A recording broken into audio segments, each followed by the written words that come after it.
મને બતાવો આમાંથી કયો પ્રશ્ન ઉકેલાય છે. મને કે વિશ્વ શાંતિ. જાઓ કાશ્મીરમાં તો શાંતિ કરો, વિશ્વની શાંતિ પછી કરશું. પંજાબમાં શાંતિ કરો, આસામમાં શાંતિ કરો, ત્રિપુરામાં શાંતિ કરો. શા માટે લોકોને રવાડે ચડાવો છો? તમારી શક્તિ, તમારો પૈસો તમે કેવી રીતે વાપરી રહ્યા છો? હા, કોઈ વિધિ વિધાનમાં નાનો મોટો હવન થતો હોય તો બરાબર છે, એનો કોઈ વિરોધ નથી. પણ આટલી કુંડીઓને આટલી કુંડીઓને આટલી કુંડીઓને આટલી કુંડીઓને અને કરોડો કરોડો રૂપિયામાં જ્યારે આપણે હોમી દઈએ છીએ, સામે પ્રશ્ન તો કરો કે ભાઈ આનાથી કયો પ્રશ્ન ઉકેલાય છે? જેમાંથી પ્રશ્ન ઉકેલાય જ નહીં એવી પ્રવૃત્તિ જો ધર્મસ્થાનોમાંથી કરાવવામાં આવે તો એ પ્રવૃત્તિઓ લાંબુ નહીં જીવે. હવે લોકો વિચાર કરતા થયા છે.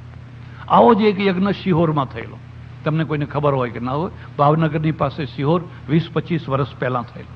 લક્ષચંડી થયેલો. યુપીના એક બ્રહ્મચારી આવેલા અને બહુ મોટું ધૂમધામથી બધું કરેલું. જો કે મારે એ પણ કહેવું છે કે શિહોરમાં અશાંતિ થઈ ગઈ. વિશ્વ શાંતિ થઈ કે ના થઈ, પણ ખુદ શિહોરમાં એટલી મોટી અશાંતિ થઈ ગઈ કે એ વખતે જે ઉધાર લીધેલું એના પૈસા હજુ આવ્યા નથી. કરિયાણાનું બધું લીધેલું હજુ એના પૈસા આવ્યા નથી. દુલાભાયા કાગને બોલાવ્યા અને કાઠિયાવાડનો એક ગજબનો કવિ, લોક કવિ, તળપદી ભાષામાં આના જેવો કવિ મળવો મુશ્કેલ છે. હું તમને ભલામણ કરું છું કે દુલાભાયા કાગના કાવ્યો જરૂર વાંચજો. હા, તમારી પાસે સમજવાની શક્તિ હોય તો. અને એને મેળા ઉપર ઉતારો આપેલો અને સામે મંડપમાં બધા ટમકા ટમકા ટમકા ટમકા, કુંડીઓ કુંડીઓ કુંડીઓ કુંડીઓ કુંડીઓ. અને અમારે છે ને આ કુંડીઓના પાટલા ઉપર પટેલોને જ બેહાડવાના. પટેલો ના મળે તો પછી બીજાને ચાન્સ આપવાનો. પટેલો છે ને દૂધણી ભેંસ, બીજા આપે પણ એટલું બધું ના આપે. પટેલ જરા મનના ઉદાર હોય ને એમાંય પછી એક કારીગરી તમને બતાવું. પટેલના સામે એક પટેલને ઊભો કરી દેવાનો.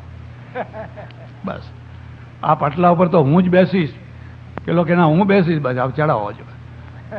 એટલે બધા એને મેળા ઉપરથી જોયું રાત્રે, ઓહો 1000 કુંડીઓ થઈ રહી છે અને એના અંદરથી કવિનો વિદ્રોહ પ્રગટ થઈ ગયો. મારું એવું માનવું છે કલમનો વિદ્રોહ છે ને એ જ ભવિષ્યનો વિદ્રોહ છે, એ જ પરિણામ લાવતો હોય છે. તલવારનો વિદ્રોહ છે, તલવારનો વિદ્રોહ ક્ષણિક હોય છે. 1857નો બળવો થયો, દબાઈ દેવામાં આવ્યો, દાબી દીધો એને, બધું 2, 5, 10 વર્ષ બધું હરખું થઈ ગયું. પણ જે કલમનો વિદ્રોહ છે, કાર્લ માર્ક્સે કલમનો વિદ્રોહ કર્યો. તમે જો આખા અડધા યુરોપની શિકલ બદલી નાખી. કલમનો વિદ્રોહ બહુ મોટો વિદ્રોહ છે. પણ શરત એ છે કે નિર્ભય કલમ હોય તો, જો એ લાલચુ કલમ ના હોય તો. નહીં તો આપો મા બાપ, તમારું લખીએ તમારું લખીએ તમારું લખીએ, એ તો મુર્દાલ કલમ છે. એ કલમમાંથી કશું ના થઈ શકે.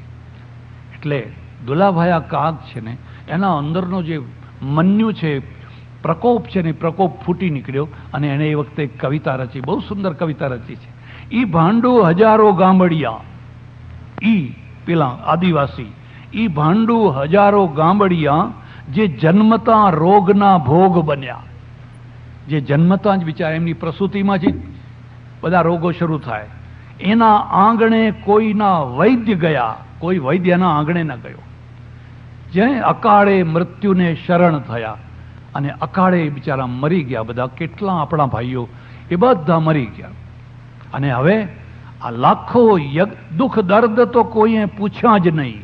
એમના જે દુઃખ છે, દર્દ છે, બીમારી છે, કોઈ પૂછવા ના ગયું. અકાળે મૃત્યુને શરણ થયા.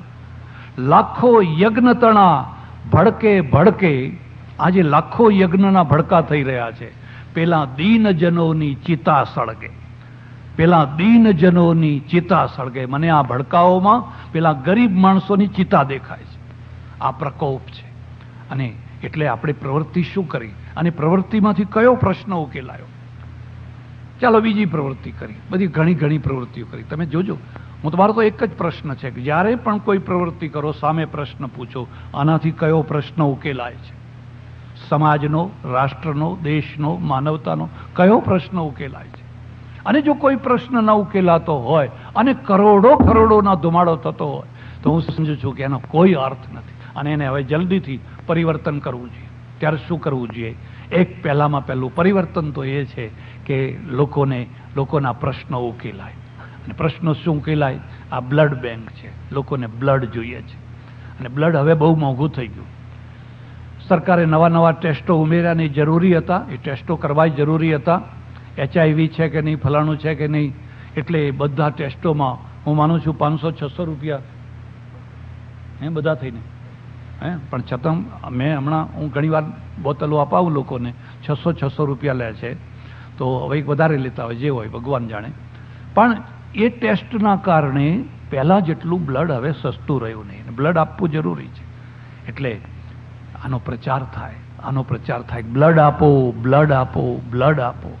અહીંયા જ્યારે આપણે 100 વાર બ્લડ આપનાર 100 ને કેટલા, ખરેખર એના દર્શન કરવા જોઈએ. દર્શન તો એના કરવા જોઈએ જે માણસે આમ હાથ કર્યો, લો મારું લોહી લઈ લો, લો મારું લોહી લઈ લો, લો મારું લોહી લઈ લો. અને આ લોહી કોને જશે ખબર નથી. કોઈ મુસ્લિમને જાય, કોઈ ક્રિશ્ચિયનને જાય, કોઈ પ્રસૂતિમાં મરી રહેલી સ્ત્રીને જાય, કોઈ બીજા ઓપરેશનવાળા માણસને જાય, પણ મારું બ્લડ લઈ લો, મારું બ્લડ લઈ લો. કેટલો મોટો ત્યાગ, કેટલો મોટું છે. પણ એના દર્શન કરવા કોઈ નહીં જાય. કોઈ પેપરમાં ફોટોય નહીં છાપે. મને અમેરિકામાં એક માણસે પૂછ્યું, મને કે મહારાજ તમારી પ્રવૃત્તિ શું છે? મેં કહ્યું મારી 2 પ્રવૃત્તિ છે, એક દર્શન દેવા અને એક આશીર્વાદ દેવા. એક દર્શન દેવા અને એક, મને કે આ પ્રવૃત્તિ, અરે ધમધોકાર કીધું, ચલાવો તો ખરા. જો ચલાવતા આવડે તો ભારતમાં આના જેવી એક પ્રવૃત્તિ નથી. મારો ધબ્બા, બીજી વાત નહીં. જે ગાડું ચાલ્યું તો પછી હવે આપણે આ બદલવું પડશે. હવે દર્શન કોના કરવા એ પણ વિચાર કરવો પડશે. આ જે બ્લડ આપનારા છે, બ્લડ લેનારા છે, આ વ્યવસ્થા બ્લડ બેંક ચલાવનારા છે, આ લોકોના દર્શન કરવા જોઈએ. આ સમાજના સંત છે, આ માનવતાના સંત છે, આ રાષ્ટ્રના સંત છે. અને એ સંત પોતાના પગ ઉપર ઊભા છે, કોઈના ખભા ઉપર બેઠા નથી. પોતાનો રોટલો ખાય છે, પોતાનું કમાયેલું ખાય છે. અમે તો કોઈના ખભા ઉપર બેઠા છીએ, અને જેના ખભા ઉપર બેઠા છીએ એને રાત દિવસ કહીએ છીએ, તું પાપી છે, તું પાપી છે, તું સંસારમાં પડેલો છે, તું સંસારમાં પડેલો. એટલે પેલો કે હા બાપુ હો, હા બાપુ હો. પણ એ એમ નથી કહેતો કે હું ગમે તેવો છું, પણ મારા પગ ઉપર તો ઊભો છું ને, કોઈના ખભા ઉપર તો બેઠો નથી ને. આખું પરિવર્તન કરવું પડશે. એક એવું પરિવર્તન કરવું પડશે કે આ સમાજના સંત છે, આ માનવતાના સંત છે, અને એમના દ્વારા માનવતાની પ્રવૃત્તિને, માનવતાના કાર્યો થઈ રહ્યા છે. એટલે મંદિર છે, એ મંદિરના માધ્યમથી જો આ બધું થાય તો હું માનું છું કે ઘણા પ્રશ્નો ઉકલી જાય. શરત એટલી છે, વ્યાખ્યાતા બદલાય. મંદિર બદલવું નથી, શાસ્ત્રે બદલવું નથી, માત્ર વચ્ચેનો જે વ્યાખ્યાતા છે એ વ્યાખ્યાતાને જો બદલવામાં આવે તો બધું કામ બહુ સરળતાથી થઈ શકે છે. શીખોની અંદર એક ગુરુ એવા થયા કે એમના પહેલાના ગુરુ છે, એમને જીવતા બાળેલા, જીવતા રાવીના કિનારા ઉપર જીવતા ધક ધક ધક ધક ધક ધક રેતીમાં કરીને બાળેલા. એટલે એમના પછી જે ગુરુ આવ્યા એમણે કહ્યું હવે બદલો, શીખો, હવે આ એક પરિવર્તન લાવો. જહાંગીરે બાળેલા, જહાંગીરે પરિવર્તન લાવો. અને પરિવર્તન શું છે? તમે જ્યારે પણ મારી પાસે આવો એક ઘોડો લઈને આવો, એક શસ્ત્ર લઈને આવો. હવે મારે ફૂલ નહીં જોઈએ. ઘણા દિવસો સુધી આપણે ફૂલમાં રમ્યા. હવે આપણે મોગલ સલ્તનતની સામે બાથ ભીડવાની છે. કાં તો નમાલા થઈને જિમ્મી થઈ જાઓ, ગુલામ થઈ જાઓ, અને કાં તો બહાદુર થઈને બાથ ભીડો અને પોતાના અસ્તિત્વનું પ્રમાણ આપો. મારે જિમ્મી નથી થવું, અમારે ગુલામ નથી થવું. અને એટલા માટે પરિવર્તન લાવો. તમે ઘોડો લઈને આવો, તમે ભાલો લઈને આવો, તમે તલવાર લઈને આવો, અને બહાદુર થઈને આવો. બસ. અને જોત જોતામાં તમે જોયું કે બેક ને બીજી પેઢી ને ત્રીજી પેઢીમાં આખી મોગલ સલ્તનતને હચમચાવી નાખી, એકદમ હચમચાવી નાખી. આ વ્યાખ્યાતા બદલાઈ ગયો. શાસ્ત્ર એનું એ છે, ગ્રંથ સાહેબ એના એ છે, પણ વ્યાખ્યાતા બદલાઈ ગયા. એટલે સજ્જનો, આજે એક બહુ મોટી જરૂર વ્યાખ્યાતાની છે, જે નવા સંદર્ભમાં યુગને અનુરૂપ, દેશને અનુરૂપ, પરિસ્થિતિને અનુરૂપ એવી વ્યાખ્યા કરે કે જેમાં મળદા પણ જીવતા થાય, મંદિરો પણ ચેતનાવાળા થાય, અને નાસ્તિકને પણ પગે લાગવાનું મન થાય કે ભલે હું ભગવાનમાં નથી માનતો, પણ આ મંદિરની જે પ્રવૃત્તિ છે, મંદિરની જે માનવતા છે, એને તો મારે 100 સલામ કરવી જ પડશે. એટલે નાસ્તિકને પણ પગે લાગવાનું મન થાય. અને હું માનું છું કે સૌથી મોટામાં મોટો આ ધર્મ પ્રચાર હશે. આ રીતે જ આ ધર્મ પ્રચાર હશે. આ સુરક્તમ બ્લડ બેંક અને ડૉક્ટર ભેંસાણિયા અને એમના સાથીદારો એ બધાએ મળી અને વડોદરાની અંદર આ એક સારામાં સારી પ્રવૃત્તિ ઊભી કરી છે. અને બ્લડ બેંકને એમણે મંદિરનું નામ આપ્યું છે. ખરેખર સાચું છે, રક્ત ભગવાન છે, કારણ કે રક્તમાં જીવન છે, લોહીમાં જીવન છે, એટલે એમણે એને મંદિરનું નામ આપ્યું છે. હું સમજુ છું કે આ યોગ્ય જ છે અને આપણે બધા મળી અને વધુમાં વધુ એમને સાથ સહયોગને સહકાર આપીએ, એ જ પરમેશ્વરને પ્રાર્થના. આભાર, ધન્યવાદ, હરિઓમ તત્સત.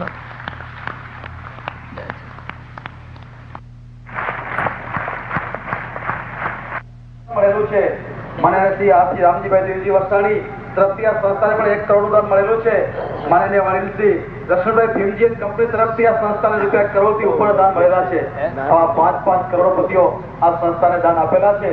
તેથી વિશેષ 50 લાખ રૂપિયા કેટલાય મારી પાસે દાતાઓ છે સ્વામી ત્યાં સ્ટેજ પર બેઠેલા છે. એ સમાજના એક ફેસ્ટિવલ છે એને 10 લાખથી ઉપર યોગદાન આ સંસ્થાને આપેલું છે. આવા ફેસ્ટિવલોને કારણે, તમારા આશીર્વાદને કારણે આ સંસ્થા અત્યારે આગળ વધી રહી છે. વધુ આશીર્વાદ આપો જેથી આગળ વધતા રહી. પ્રજાને કલમની દૃષ્ટિએ તમે 4 ભાગમાં વહેંચી શકો. એક એકદમ ગૌર વર્ણની પ્રજા, બીજી પીળી પ્રજા,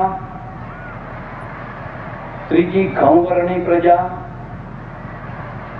અને ચોથી કાળી પ્રજા. આખી દુનિયાની પ્રજાને આ 4 ભાગમાં તમે સમાવી શકો. પણ આ 4 પ્રજાનું જે કલેવર છે, જે સ્વરૂપ છે, એક સરખું નથી, અત્યંત જુદું જુદું છે. તમે કદાચ જાણતા હશો 11મી 12મી શતાબ્દીમાં ગોરી પ્રજા માત્ર યુરોપમાં વસતી. નાની સરખી ધરતીમાં આ સૌથી ઓછામાં ઓછી પ્રજા હતી. પણ જોત જોતામાં એ પ્રજા આખી દુનિયામાં ફેલાઈ ગઈ. માત્ર ફેલાઈ જ ના ગઈ, પણ આખી દુનિયા ઉપર એને અધિકાર કરી લીધો. અને આજે સ્થિતિ એ છે કે આ ગોરી પ્રજા ભારતના એક માણસની તુલનામાં 30 ગણી વધારે જમીન ઉપર બેઠી છે અને 50 ગણા વધારે પૈસા પર હેડ ધરાવે છે. સામે પ્રશ્ન થાય કે આ નાની સરખી પ્રજા આટલો મોટો વિશાળ ભૂભાગને કેવી રીતે બચાવી લીધો? તમે અર્જેન્ટિનાથી શરૂ કરો તો ઠેઠ કેનેડા સુધી આખી બધી ગોરી પ્રજા, અને ઇંગ્લેન્ડથી શરૂ કરો તો રશિયાના સાઇબેરિયા સુધી અને ઓસ્ટ્રેલિયા અને ન્યુઝીલેન્ડ સુધી બધી ગોરી પ્રજા. આટલો વિશાળ ભૂભાગ આ ગોરી પ્રજાના ભાગમાં આવ્યો કેવી રીતે? આપણા કરતા તો એ અનેક ગણી વધારે શક્તિ ધરાવે છે. પણ એનું મૂળ કારણ શું છે? જો તમારે એના મૂળ કારણમાં રસ હોય તો મારી એવી સમજણ છે કે પ્રત્યેક પ્રજા છે એને એક દર્શન આપવામાં આવતું હોય છે. દર્શન એટલે થિંકિંગ, તમારી વૈચારિક દિશા, જેમાંથી તમારી વૈચારિક દિશા પ્રગટે છે એને દર્શન કહેવામાં આવે છે.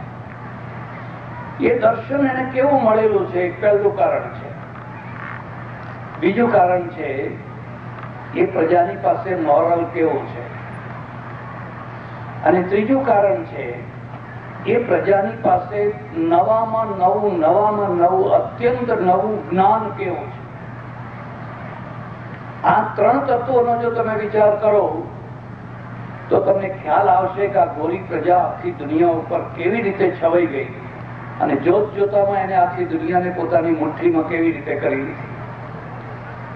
દર્શન એક બહુ મહત્વની વસ્તુ છે.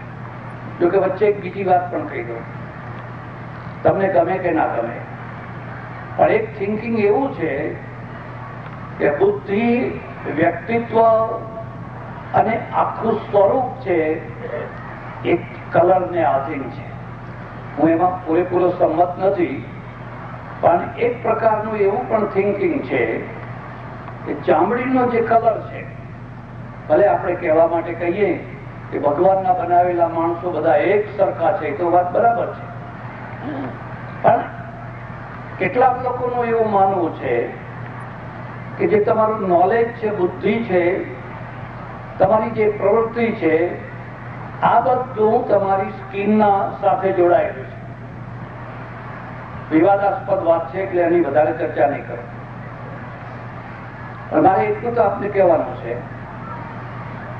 કે આ પ્રજા આટલું બધું એક થયું કે આપણે કેમ એવું ના કરી શક્યા? બેના દર્શનનો ફરક છે. પેલા લોકો છે 10મી 11મી શતાબ્દી સુધી માત્ર ચર્ચને આધીન હતા. ચર્ચ કે એ જ કરવાના. એને બેસાડ ભાઈ, અને વિક્ષેપ થાય, બેસાડ, ઉભા નહીં થવાના. શું કરવું શું ના કરવું એ બધું ચર્ચને આધીન છે. ચર્ચમાંથી આખી પ્રજાને નીકળતા 300 વર્ષો લાગ્યા, અને 300 વર્ષમાં કેટલાય લોકોને બાળી મૂકવામાં આવ્યા. એક મુદ્દો યાદ રાખજો, ઘરેડ પાડવી બહુ અઘરું કામ નથી, પણ ઘરેડમાંથી નીકળવું અઘરું કામ છે. અને ઘરેડ છે એ દિન પ્રતિદિન વધુ ને વધુ મોડી થતી જાય. તમે કચ્છમાં જો બળદગાડા જુઓ, એ ચાલતા હતા પેલા કાચા રોડ ઉપર, તો જેમ ચાલે એમ ઘરેડ ઊંડી પડતી જાય. પણ તમારે જો ચીલો કાપીને બહાર નીકળવું હોય તો બળવાન બળદ હોય, આમ દચકારો કરીને ફટ દઈને બહાર નીકળે. ખાસ કરીને મને મારા બચપણની વાત યાદ છે. પાટીદારોની જાન આવે એટલે કોનું ગાડું પહેલું પહોંચે છે એના માટે સ્પર્ધા થાય. અને હું તો એમ માનું છું કે પાટીદાર સ્પર્ધા વિનાનો હોય જ નહીં. જે સ્પર્ધા વિનાના હોય ને એનો વિકાસ નથી થતો હતો. તું એ પલાઠી વાળી બેસ ને હું એ પલાઠી વાળી બેસું, અને મંજીરા વગાડો બેઠા બેઠા. આપણે કઈ દોડવું નથી, કાલ મરી જવાનું છે, કઈ ભેગું તો આવવાનું. અને જેનું ગાડું પહેલું આવે એને ઘીની નાળ પીવડાવે. બળદ હોય ને એ બળદ માટે ઘીના પેલા તૈયાર રાખ્યા હોય તો ભરનાર ભરી ભરીને બળદને પીવડાવે. એટલે એ ચીલો કાપે કોણ? એ ઘરેડને કાપે કોણ?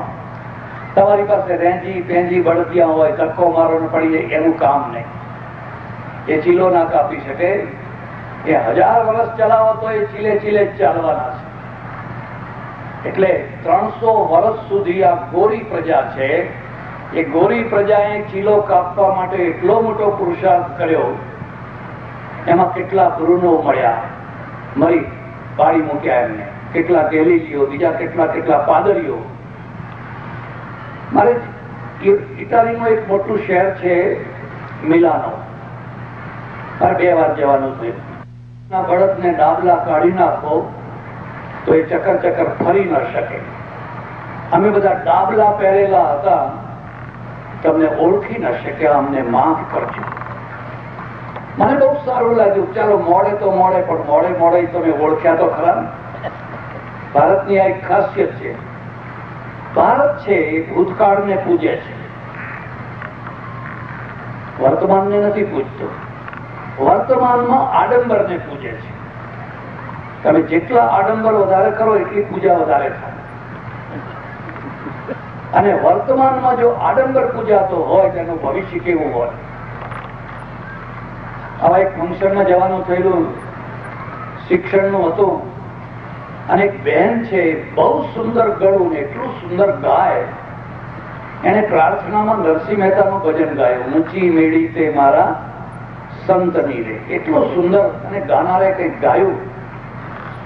મારી બાજુમાં એજ્યુકેશન ડિપાર્ટમેન્ટના એક બહુ મોટા ઓફિસર બેઠેલા, નાગર બ્રાહ્મણ. મેં કહ્યું આ ભજન સાંભળો. કોઈ પ્રોફેસરની તાકાત છે કે આવું ભજન બનાવી શકે? મને કે પ્રોફેસરનું કામ ભજન બનાવવાનું નથી, ભજનનું વિશ્લેષણ કરવાનું છે, કવિતાનું વિશ્લેષણ કરવાનું, પોસ્ટમોર્ટમ કરવાનું છે કે આમાં આ નથી, આમાં આ છે, આમાં આ છે, આમાં આ છે.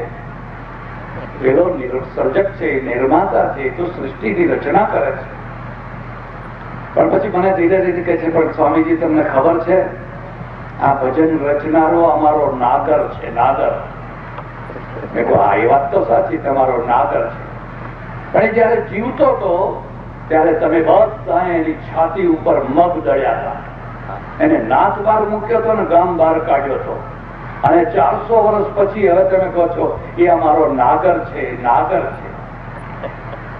આપણે ભૂતકાળને પૂજીએ છીએ. કબીર હોય કે નાનક હોય, મીરા હોય કે તુલસી હોય, ભૂતકાળ થઈ જાય ને વર્ષો પછી આપણને ભાન થાય કે હા તો બહુ મહાન હતા, બહુ ખરેખર મહાન હતા. તો તમે વર્તમાનમાં કોને પૂજો છો? એક બીજો મુદ્દો યાદ રાખજો. હંમેશા ભૂતકાળને જોવા માટે પાછળ આંખો હોય છે. પાછળની આંખોથી ભૂતકાળ દેખાતો હોય છે. ભૂતકાળ જોવો જ જોઈએ. ભૂતકાળનું ગૌરવ, ભૂતકાળની ગરિમા, ભૂતકાળની પ્રેરણા, એ બધું આપણે જોવું જ જોઈએ. પણ એ પાછળની આંખોથી દેખાય છે. તમારે જો આગળ જોવું હોય તો આગળની નવી આંખો હોય છે. પેલી પાછળની આંખોથી તમે ભવિષ્યને ના જોઈ શકો. એના માટે આગળની આંખો ઉગાડવી પડે. એટલે 4 આંખો, 2 ભૂતકાળને જોવાની, 2 ભવિષ્યને જોવાની. પણ ભવિષ્યને જોવા માટે પેલા વર્તમાનને જોવાનું. એટલે સૌથી પહેલામાં પહેલી વસ્તુ છે કે આપણે પ્રજાને જે દર્શન આપીએ છીએ, દર્શન કેવું છે? આપણા પાસે 2 વિભાગ છે, બે ધારાઓ છે. એક વૈદિક ધારા છે, એક શ્રવણ ધારા છે. વૈદિક ધારાનો ભાવ છે આ દુનિયા સુંદર છે, બહુ સુંદર છે, અને દુનિયા માણવા જેવી છે. સુખ દ્રોહ નથી, સુખનો વિરોધ નથી, માણવા જેવી છે. આ દુનિયામાં કંઈક કરવા જેવું છે. આખી સકારાત્મક દૃષ્ટિ છે, સકારાત્મક દૃષ્ટિ. એટલે પેલો ઋષિ છે એ હંમેશા બેઠા બેઠા કહે છે અમારા ખેતરો સારા હોય, અમારી ગાયો સારી હોય, અમારા ઘોડા સારા હોય, અમારા ધનુષબાણ સારા હોય, અમારા યોદ્ધાઓ સારા હોય. આ બધાને સારા રાખીને કરવું છે શું? કારણ કે વિકાસ, પ્રગતિ કરવી છે, જીવન જીવવું છે. શ્રમણો આવ્યા, એમણે કહ્યું આ દુનિયા તો નરકની ખાણ છે. આ દુનિયામાં ક્યાંય સુખ નથી. સર્વમ દુઃખમ, દુઃખમ દુઃખમ, સર્વમ દુઃખમ. જો તમારે પરમ સુખ જોઈતું હોય તો આ દુઃખથી ભરેલી દુનિયાને છોડો, ભાગો.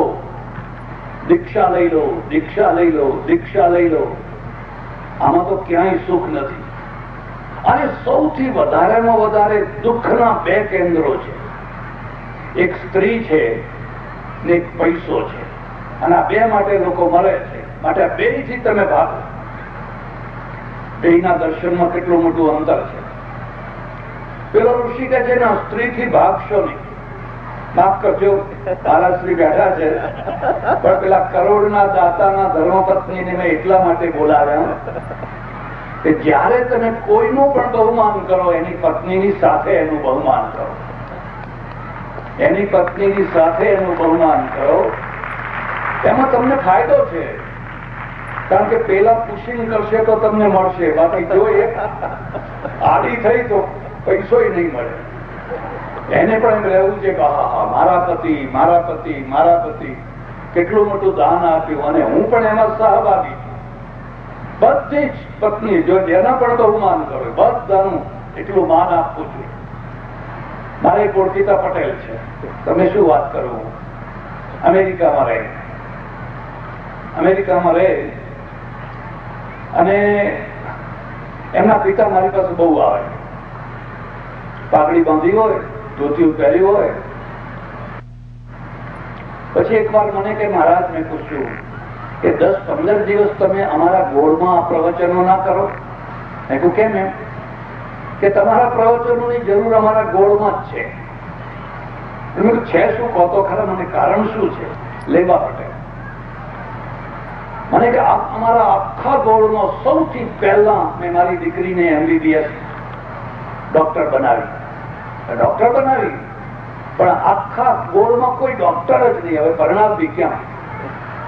આ મારી દીકરીને મારે કયા મૂર્તિયાને પરણાવવી? પછી મેં આખો સમાજ ભેગો કર્યો. 3 દિવસ મારા ત્યાં સમાજ રહ્યો. શીરો અને લાડુ ને એ બધા જમે. ખાટલા નાખ્યા હોય, પહેલાના જમાનામાં ખાટલા ઉપર બધા બેઠા હોય, હોકો બધા ગુડગુડું કરતા હોય. એક બીજો મુદ્દો યાદ રાખજો, અત્યારે સમાજના નેતા કહેવાય છે અને પહેલા સમાજના નેતા નતા, સમાજના અમાવાસ્યાના પહેલા દિવસના હતા. અમાવાસ્યાનો પહેલો દિવસ એટલે સમજ્યા? ચૌદસ્યા હતા. નેતામાં અને ચૌદસ્યામાં શું ફરક છે? જે સમાજનો ઉત્કર્ષ કરે એને નેતા કહેવાય, અને સમાજમાં વીણીને લોકોનો દંડ દે એને ચૌદસ્યા કહેવાય. એ દંડ દેવા માટે જ ભેગા થાય. પણ દંડ કોનો? સિંહનો દંડ ના હોય, વાઘનો ના હોય, કારણ કે સિંહ વાઘ એ કદી કોઈ પાપ કરે જ નહીં. જે કરે એ પરાક્રમ કહેવાય, એ તો કદી પાપ કરે જ નહીં. તો પાપ કોણ કરે? દંડ કોનો હોય? સસલાનો, હરણાનો, એવા બિચારા જે હોય રેંજી પેંજી. સમાજમાં પણ આ જ દશા. એટલે 3 દિવસ સુધી કે મેં સભા બોલાવી અને હાથમાં જોડા લીધા, પાઘડી ગળામાં નાખી પગે લાગ્યો અને મેં કહ્યું કે મારી દીકરી MBBS થઈ છે, તમે દયા કરો અને મને બીજા બોર્ડમાં આપવાની રજા આપો તો હું ડોક્ટરને પરણાવું. એટલે પેલા અમાવાસ્યાના પહેલા દિવસ વાળા શું કે ખબર છે? કોને પૂછીને ભણાવી? એમ શું કામ ભણાવી? આ બળદના પૂછડો આપણે એને પરણાવ, અમે રજા નહીં આપીએ, ગોળમાં જ પરણાવી પડશે. મને કે મહારાજ મારી દીકરીને હું પરણાવી ના શકું. અમારી દીકરી બહુ જાતવાન હતી. એને કહ્યું બાપા તમે ચિંતા ના કરો, હું આખી જિંદગી કુંવારી રહીશ, તમારા નામને બટ્ટો નહીં લાગવા દો. જો મને યોગ્ય મૃત્યુ નહીં મળે તો હું આખી જિંદગી કુંવારી રહીશ. અમદાવાદમાં એને દવાખાનું ખોલી આપ્યું, હોસ્પિટલ કરી આપી. મેં કહ્યું આ તો ઠીક છે, પણ હવે જે દીકરીઓ આવશે ને એ તમને એમ નહીં કે બાપા તમે ચિંતા ના કરો, બાપા હું મારી મેળે રસ્તો કરી લઈશ. આ સમાજને એને જે કરવું હોય કરે. હવે અમે કોઈના માટે હવે ઉભા રહેવાના. તમારું થિંકિંગ કેવું છે? તમારા પાસે જે વિચારો છે એ વિચારો કેવા છે? મેં કહ્યું આપણા પાસે 2 ટ્રેકો ચાલે છે, 2 રસ્તાઓ ચાલે છે. એક જીવન છે, સાત્વિકતા છે, નિર્મળતા છે, બહાદુરી છે, વીરતા છે, સમાજનો સ્વીકાર છે. પેલો ઋષિ કે છે સ્ત્રી પાપ નથી, અન્નપૂર્ણા છે, એ દુર્ગા છે, એ સરસ્વતી છે, એ લક્ષ્મી છે. તમે કેમ એને પાપ પાપ પાપ પાપ કેમ કરો છો? એ છે તો રોટલા ખાવ છો અને અમે ખાઈએ છીએ બધા. તમારા એકલાની વાત નથી. અમે ભિક્ષામ દેહી કરીએ તો કોઈ બેન જ રોટલી આપવા આવે, અમે જ કરીએ છીએ. આખું દર્શન જુદું છે બેના વચ્ચે. અને પૈસો પાપ નથી. એ વિષ્ણુ ભગવાનની પત્ની છે, લક્ષ્મી છે. મારી તમને ખાસ ભલામણ છે, આપણા જેટલા દેવ દેવીઓ છે એ બધાના ચિત્રો, એ બધાની મૂર્તિઓ, એ બધાને બધું જોજો અને ધ્યાનથી જોજો, જોયા કરો. તમે કોઈ દિવસ કુબેરનું ચિત્ર જોયું છે? કુબેરની મૂર્તિ જોઈ છે? આપણે તો સૌથી મોટામાં મોટો જે લક્ષ્મીનો અધિપતિ છે એ કુબેર છે. ને મને એક જગ્યાએ કુબેરની મૂર્તિ જોવાની મળી. ઓહો, હું તો ખુશ થઈ ગયો કે આ બનાવનારને કેટલો ધન્યવાદ આપવો જોઈએ. એક પલાઠી એક અડધા પગની વાળી છે ને આ ગુડો ઊંચો છે ને લમણા ઉપર માથું મૂકીને ઉતરેલા ચહેરે બેઠેલો છે. મેં કહું આ કુબેર આવો હોય?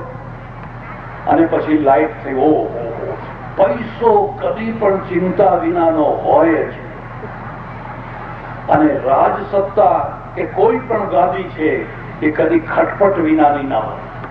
પછી એ ગાંધીનગરની ગાદી હોય, ભુજની હોય, મારા આશ્રમની હોય કે કોઈ મંદિરની ગાદી હોય, ગાદી કદી પણ ખટપટ વિનાની હોય જ. કેટલીક ખટપટો બહાર દેખાતી હોય ને કેટલીક અંદર ને અંદર બધી ગૂંચવાતી હોય. સત્તા કદી ખટપટ વિનાની હોય જ. અને પૈસો છે એ કદી ચિંતા વિનાનો. પણ એક બીજી વાત પણ યાદ રાખજો, પૈસા કરતા પણ આબરૂ કદી ચિંતા વિનાની ના હોય. જેમ જેમ તમારી આબરૂ વધે એમ તમારી ચિંતા વધવાની જ છે. તમને ટેન્શન રહેવાનું, મારો દીકરો કંઈક કરશે તો, મારી દીકરી કંઈક કરશે તો, આમ થશે તો, તેમ થશે તો. પૈસો અને આબરૂ બે સાથે રહેતો એટલે એની ચિંતા રહેવાની જ છે. અને કુબેરામ લમણે હાથ દઈને બેઠો છે અને થયું ઓહો, એક પૈસાદારના ઘરમાં આ કુબેરનું ચિત્ર મૂકવું જોઈએ. અને બીજાના ઘરમાં મૂકો કે ના મૂકો, પણ અંબાણીના ઘરમાં તો પહેલું મૂકવું છે. એમના ઘરમાં તો પહેલું મૂકવું જોઈએ કે આજે કોઈ મૂકતું નથી, કોઈ પેટ ભરીને ખાતું નથી. રામ લક્ષ્મણની જોડી. એક ભરત કે છે કે રાજ મારે નહીં જોઈએ, મારા મોટા ભાઈને બેસાડો. મોટો ભાઈ કે છે નહીં, તું બેસ. છેવટે કઈ તમારી પાદુકાનું પૂજન કરીશ. એક આ ભાઈઓ છે ને,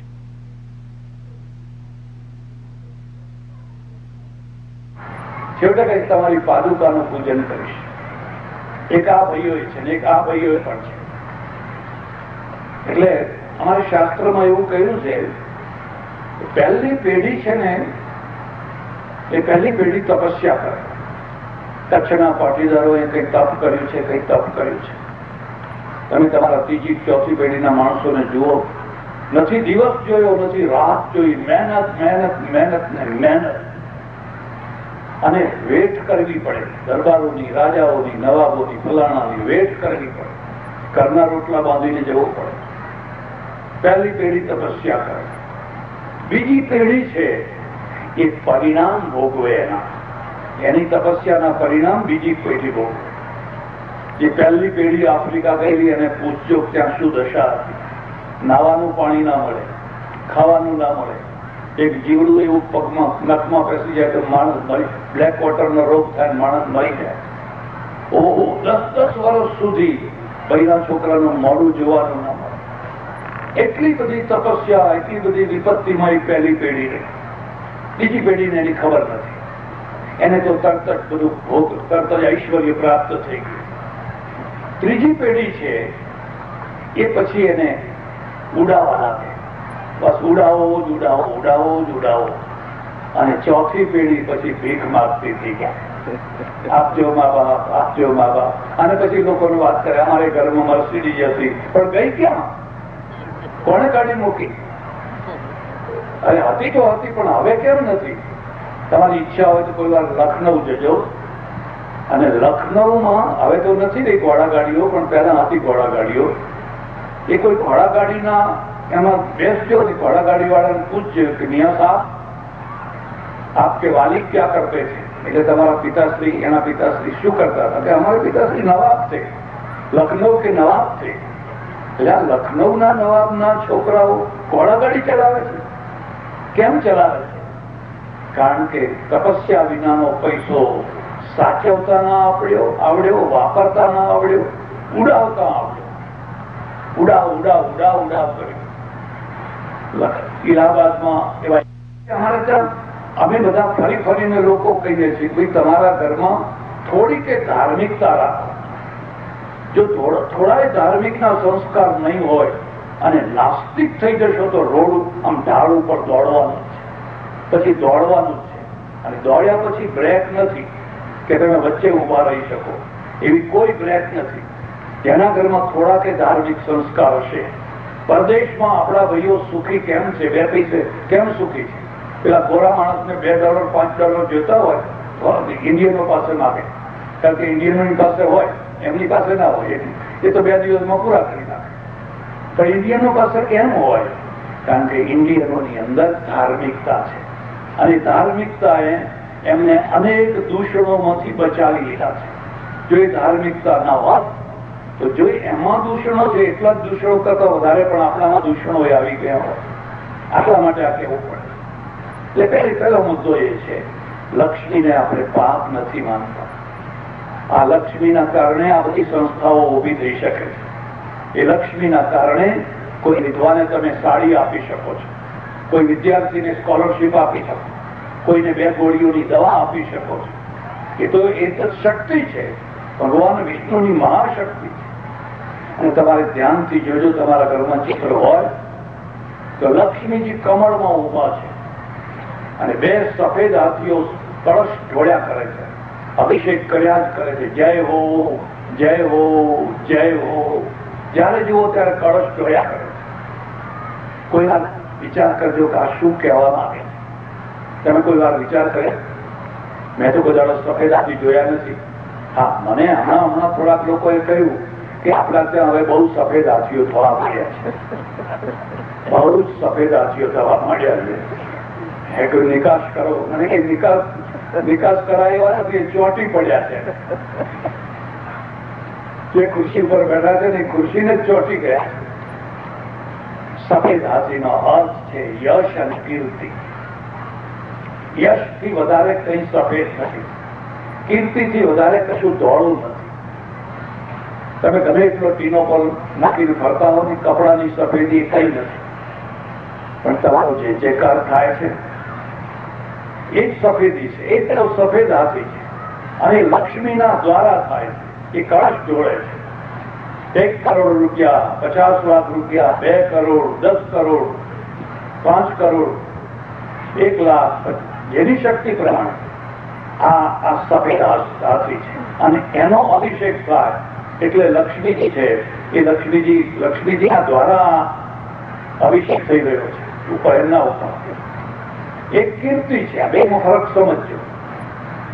તમારા સમાજ માટે, તમારા ગામ માટે, તમારા વર્તુળ માટે, તમારા ગ્રુપ માટે તમે ઉદારતાથી જે દાન આપો છો ને એ યશ છે. પણ તમારું ક્ષેત્ર તમારા સમાજથી બહાર નીકળી ગયું છે. કોઈ પણ સમાજ હોય, કોઈ પણ દેશ હોય, કોઈ પણ ક્ષેત્ર હોય, ત્યાં પણ તમારું દાન પહોંચી જાય છે, એ કીર્તિ છે.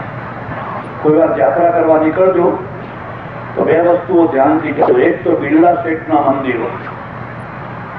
તમે દિલ્હીમાં જઈને પૂછો કે લક્ષ્મીનારાયણના મંદિરે જવું છે તો રિક્ષાવાળો કે ખબર નથી, કહા આયા. કોઈ વાર યાત્રા કરવા નીકળજો તો 2 વસ્તુઓ ધ્યાનથી જોજો. એક તો બિરલા શેઠના મંદિરો.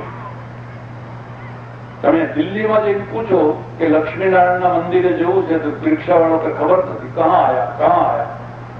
પણ તમે એમ કહો બિરલા મંદિર જવું છે તો તરત જ બેઠ જાઓ. ત્યાં બિરલાની મૂર્તિ નથી, લક્ષ્મીનારાયણની મૂર્તિ છે, પણ નામ બિરલાનું થઈ ગયું છે. એમ તમે બીજી ધર્મશાળાઓ દક્ષિણમાં બીજે જોશો તો બાંગડ, મણિરામ બાંગડ, એ બાંગડની ધર્મશાળાઓ.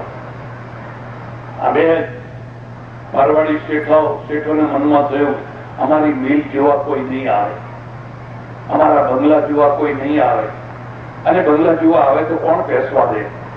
ત્યાં પહેલે જ દરવાજા ઉપર લખ્યું હોય છે કુત્તો સે સાવધાન, કૂતરાથી સાવધાન. હવે કયા કૂતરા સમજી જાવ? એટલે ત્યાં બંગલો જેવા કોઈ આવશે નહીં, ને આવશે તો કોઈ બેસવા નહીં. પણ સવારથી સાંજ સુધી બિરલા મંદિરમાં અને મણિરામ બાંગડની ધર્મશાળામાં એને કહ્યું મારી ફેક્ટરીઓમાંથી આટલો ભાગ જુદો કરો, પંખા લગાવો, કોઈની પાસે પૈસો નહીં લેવાનો. મારા ધર્મ ભાઈઓ, મારો હિન્દુ ભાઈ ગરીબ હોય એ હોટલમાં કેમ ઉતરવાનો હતો? એવી હોટલ જેવી ધર્મશાળા બનાવો અને પૂરી સગવડ મફત આપો. આ કીર્તિ છે. આ કીર્તિનો હાથી સફેદ છે. એટલે આપણે કદી સ્ત્રીને તો માતૃદેવો ભવ, એ માં છે, જગત જનની છે. એના ખોળામાં તો હું મોટો થયો, એનું ધાવણ ધાવીને એનો વાલ મેળવીને તો હું સંસ્કારી બન્યો. આપણે ત્યાં એવો તિરસ્કાર નથી, એ પ્રકારની વાત નથી. એમ લક્ષ્મી માટે પણ આ પાપની લક્ષ્મી ના હોવી, પાપ માટે ના હોવી, પાપ તરફ જતી ના હોવી. બાકી પુણ્યની લક્ષ્મી હોય તો તમે જનક થઈ શકો છો, જનક જેટલું બહુમાં, અને રાજા થઈ શકો. જે પહેલો મુદ્દો છે તમને દર્શન કેવું આપવામાં આવ્યું છે. જો દર્શન બરાબર નહીં હોય તો તમારી પ્રવૃત્તિઓ બહુ સીમિત થઈ જશે. એ દર્શન બદલાયું. અને એક જ વાત અમારે કહેવાની, કાલ મરી જવાનું છે. કાલ મરી ભેગું કઈ આવવાનું નથી, કાલ મરી જવાનું છે.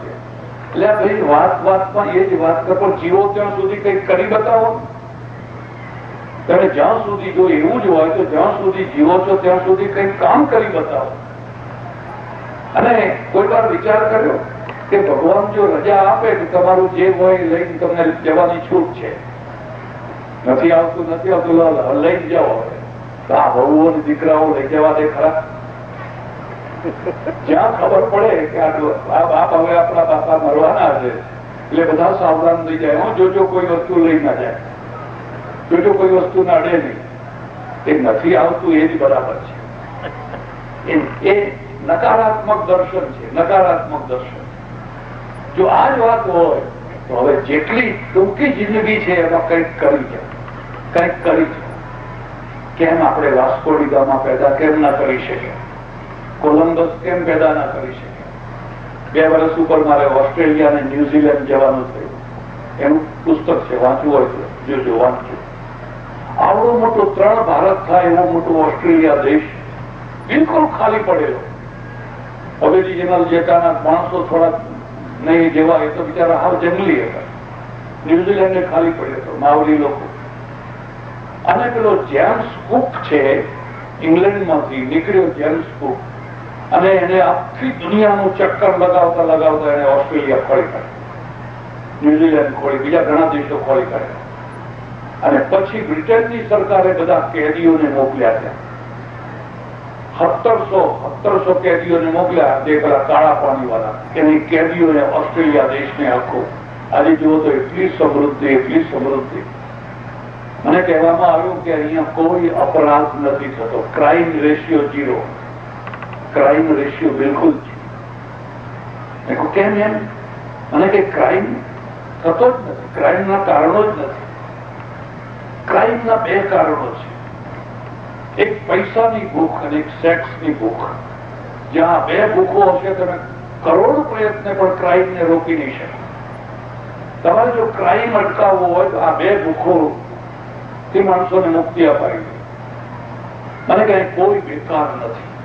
અહીં તો જાહેર ખબર આપવી પડે છે, માણસ જોઈએ છે, માણસ જોઈએ. જોતા હોય તો ભારતમાં આપો ને, અમે તો જેટલા જોઈએ એટલા તૈયાર જ છે. કોઈ ભૂખે મળતું નથી. અને એવી રીતે કોઈ પુરુષ કુમારો નથી રહી જતો કે કોઈ સ્ત્રી કુમારી નથી રહી જતી. કોઈ સમાજમાં એવું દૂષણ નથી કે આટલા રૂપિયા આપો તો જ તમારી દીકરી પરણે, નહીં આટલું આપો, આટલા સો. અમારે ચરોતરમાં માણસો નથી પરણતા, સોનું પરણે છે, સોનું પરણે છે. પહેલી જ વાત થાય, કેટલા તોલા આપશો, કેટલા તોલા આપશો. હમણાં એક છોકરો આવેલો, હું તમને શું વાત કરું, હજુ 6 મહિના નથી થયા. એને 3 રૂમ રાખેલા.